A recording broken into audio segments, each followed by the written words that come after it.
Hi everyone. So this week we are looking at technically three chapters, but you're only responsible for reading two of those chapters, which are 17 and 19. I'm going to talk a little bit about political bosses and political machines from chapter 18, and that information will be covered on the exam.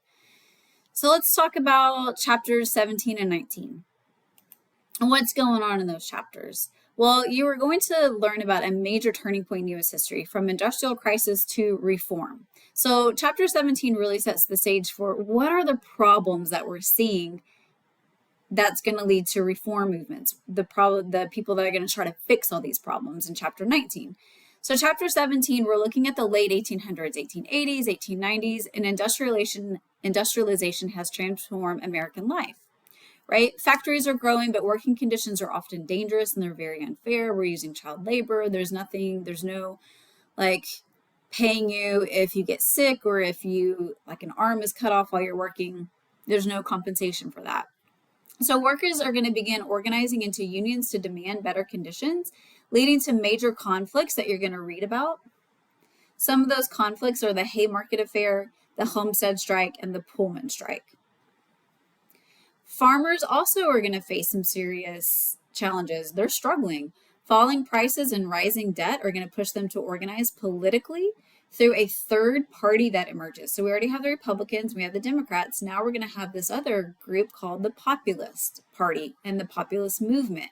And they are going to demand economic reform and greater political power. At the same time that is happening, the country is going to face the severe economic depression in the 1890s, which increased unemployment and it's going to deepen inequality even more throughout the US. Then we kind of shift and we're going to skip chapter 18, but you're more than welcome to go through and read it if you want because it talks about cities and immigrants and what's happening in those cities. But I want you to focus on political machines.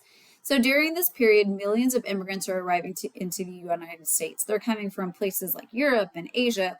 We have some that are coming from South America, but not a lot. More European and Asian immigrants are coming in. And many are going to settle in rapidly growing cities where jobs were available, but conditions are really difficult. Cities are going to become really crowded.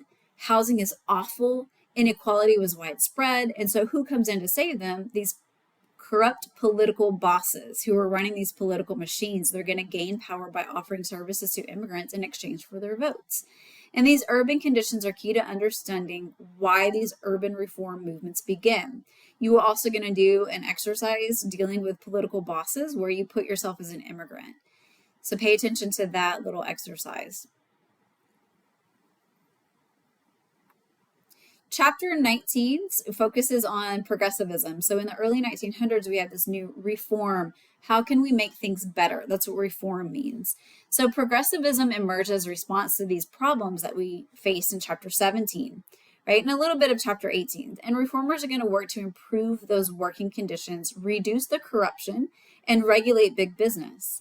And journalists expose problems and activists push for change. Women are going to play a major role in reform efforts, and the fight for suffrage gained a lot of momentum during this time. At the same time, though, debates about race and equality revealed the limits of progressivism, and you'll read about that. Progressives are very progressive up to a certain point. They don't want to include everybody in the progressive circle. It's only a select few that get to participate, right?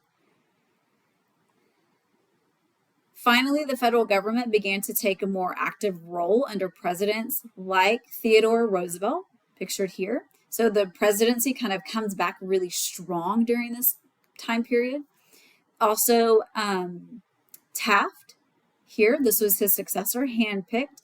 And then Woodrow Wilson. I don't like the guy because he's racist and sexist, but whatever. But we do see expanding regulation and reform under these three presidents. So this period really shows how Americans responded to crisis, not just with conflict, but with reform that's really going to help shape the nation and reshape it. So as you're going through these two main chapters, make sure you're paying attention to all these the problems that are happening. And then in chapter 19, how are we trying to fix these problems? What laws are we passing? What movements do we have that are trying to fix all those problems? So Make sure you complete, most of these are completed in Achieve except for this one. This comes from the political machine exercise that we're going to do. There's a separate video about how to do that. But this is completed in Canvas. Everything else is completed in Achieve.